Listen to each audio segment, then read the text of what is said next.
kembali lagi di channel YouTube Tori Cetarum Super Mega Bintang. Seperti biasa di video kali ini gue ingin membahas lagi seputar pariwisataan, khususnya di bidang pariwisata Korea Selatan. Untuk kalian yang suka banget jalan-jalan, harus banget nonton video ini dari awal sampai akhir untuk mempersiapkan kalau kalian ingin pergi ke Korea. Jadi biar bisa tahu akomodasi pariwisata Korea Selatan tuh tempat tinggal itu ada apa aja sih, gitu. Oke, dan untuk kalian baru pertama kali nonton video ini, jadi ini adalah video episode ke-6 tentang pariwisata Korea Selatan. Jadi kalau misalkan kalian pengen nonton video episode ke-1 sampai episode ke-5, tinggal scroll aja di beranda YouTube gue. Di situ gue udah upload tentang pariwisata dari episode 1 sampai episode ke-5. Dan episode yang ke-5 kemarin itu temanya tentang dampak pariwisata terhadap ekonomi di Korea Selatan. Nah, di video kali ini gue bakal ngebahas tentang ngebahas tentang akomodasi pariwisata di Korea Selatan. Akomodasi itu apa sih? Nanti kita bakal jelasin. Dan ada beberapa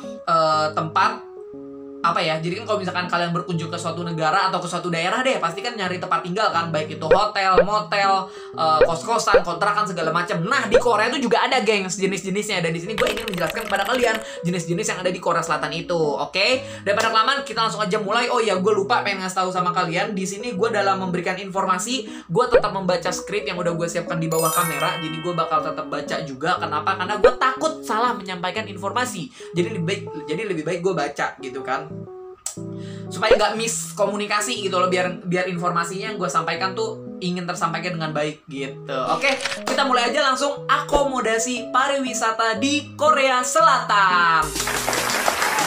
Oke, apa sih itu akomodasi pariwisata? Jadi akomodasi adalah suatu bangunan, sebagian bangunan, sekumpulan kamar yang disediakan secara khusus dan setiap orang dapat menginap, dapat makan, dan juga berbagai fasilitas dengan melakukan pembayaran terhadap penggunaan fasilitas tersebut yang kita menginap di tempat tersebut. Jadi itu yang disebut akomodasi gitu ya. Oke, suatu bangunan yang di suatu tempat di objek pariwisata, sebenarnya nggak di wisata aja sih. Pokoknya sebagai bangunan yang khusus tuh untuk dapat menginap, makan, dan juga berbagai fasilitas yang ada di bangunan tersebut gitu loh. Istilahnya kita nginep ya, kayak hotel kan fasilitasnya nggak cuma kamar doang kan, pasti ada kolam renang, ada tempat gym, ada restoran, ada bar, segala macam ya. Istilahnya kayak gitulah akomodasi pariwisata. Oke, jadi akomodasi pariwisata itu ada dibagi menjadi dua. Yang pertama itu akomodasi yang dilayani seperti hotel, hostel, wisma, dan yang lain-lain. Terus ada juga akomodasi yang tidak dilayani, kayak pondok atau kita bikin tenda kemah di hutan. Itu kan kita nggak ada yang layanin kan, ibaratnya kita bikin sendiri untuk ngebangun tenda gitu loh. Jadi ada dua, akomodasi yang dilayani dan akomodasi yang tidak dilayani. Jadi kalau di Korea itu akomodasi atau tempat tinggal apa sih yang ada di sana gitu. Nanti di sini gue bakal tempel gambar-gambarnya gitu ya. Yang pertama itu ada namanya motel. Mungkin kalian tahu apa itu motel. Sering ada juga sih kayak di drama Korea tuh ngomong kayak motel-motel gitu kan. Jadi motel di Korea Selatan secara umum bertarif harganya itu 30.000 won sampai 50.000 won dengan fasilitas standar. Termasuk ada di dalam situnya sih kayak ada sampo, habis itu ada sabun mandi, pengering rambut, kopi, jus, dan kayak bir gitu, minuman juga dapat sih gitu. Nah, motel di Korea Selatan sudah berdiri sejak beberapa abad yang lalu. Kadang motel di Korea Selatan lebih bersih daripada hotel turis kelas bawah. Itu motel. Yang kedua, itu ada yang namanya Yogwan. Yogwan itu adalah motel yang sudah tua, lebih kecil dan kadang kurang terawat, ibaratnya lebih di bawah dari motel gitu loh kualitasnya ya. Harganya juga sama, lebih murah. Karena fasilitasnya lebih dikit dibanding motel. Jadi itu namanya Yogwan.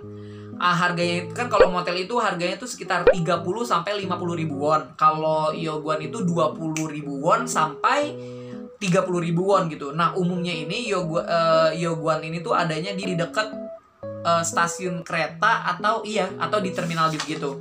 Itu yang kedua. Terus yang ketiga itu ada namanya minbak. Minbak itu adalah ruangan yang disewa dari sebagian ruangan pemilik bangunan, biasanya tidak memiliki kamar mandi pribadi. Jadi kamar mandi itu nyampur sama kamar-kamar lainnya gitu. Jadi dalam satu rumah ya. Nah, biasanya minbak ditemukan di pulau-pulau dan pantai atau taman nasional daerah kota yang sudah tua gitu. Nah, kamar minbak ini umumnya berisi selimut, TV, dan lantai yang menggunakan ondol untuk memanaskan lantai untuk tidur. Harga menginap di sini tuh paling murah sekitar 10.000 won, karena dia ibaratnya bukan nyewa rumah sih ya, kayak nyewa kamar, cuman dalam satu rumah nih kamar banyak penyewanya gitu loh. Jadi kamar mandinya cuma satu, jadi gantian sama penyewa di kamar-kamar lainnya gitu. Itu namanya minbak. Terus yang keempat itu ada namanya hostel. Kalau pertama motel, yang keempat ini namanya hostel. Nah, hostel di Korea Selatan umumnya digunakan para backpacker.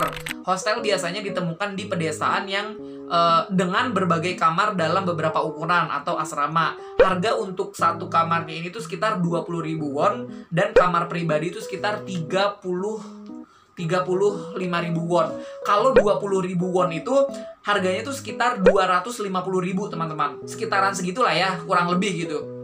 Jadi 20.000 won itu harganya sekitar 250.000 rupiah untuk satu malam. Nah, terus yang kelima berikutnya itu ada pondok berkemah atau gunung.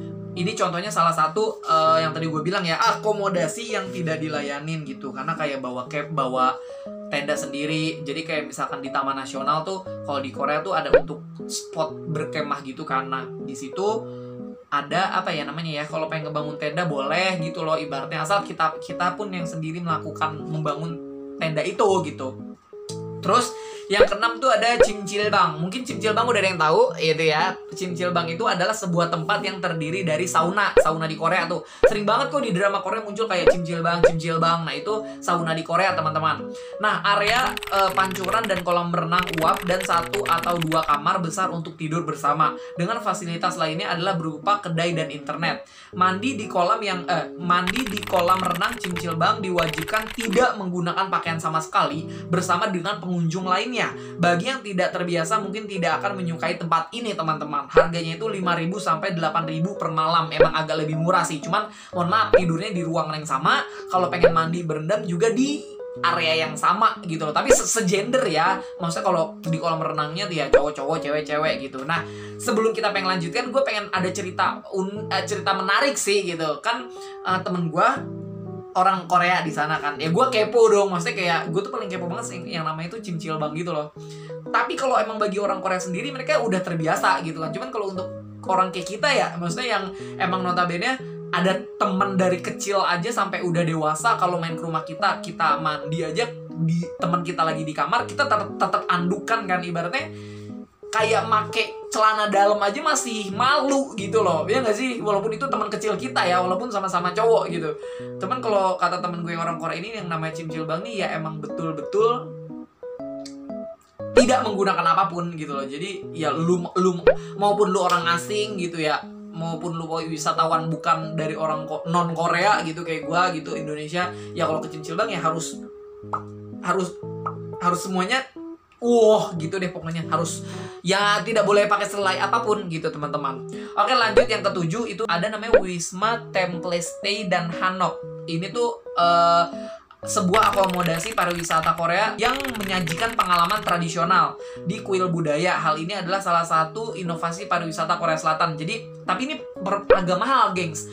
Nginepnya itu sekitar 50.000 won gitu. 50.000 won satu malam. Kan kalau 20.000 won aja sekitar 250 ribuan. Berarti kalau 500.000 tuh satu malam untuk 20 ribuan. Berarti kalau 5.000 won 50 ribu won itu berarti sekitar 700 sampai 800 ribu rupiah lah ya. Maksudnya agak lumayan juga gitu loh untuk kita wisatawan yang kesana niatnya belanja kayak wisata gitu. Tapi tapi emang dapat ini sih pengalaman gitu ya, nginep di rumah tradisional Korea atau hanok gitu kan. Karena yang mereka jual tuh kayak ini loh, bangunan tradisional Korea tuh yang kayak dari pintu. Kalian tau lah pasti drama Korea tentang kerajaan tuh, hanok-hanok rumah Korea zaman dulu tuh yang pintunya kayu, yang segala macem kan, itu vibes-nya beda kan dibanding kayak lu nginep di hotel yang emang ya udah pakai ID card di titit gitu kan, terus ada bathtub segala macem. Jadi emang ngejual dari si culture-nya ini sih untuk kita rasakan gitu kan. Nah, terus berikutnya yang ke-8 itu ada hotel tradisional Korea Selatan. Nah, hotel tradisional Korea Selatan ini salah satunya adalah namanya Size Hotel.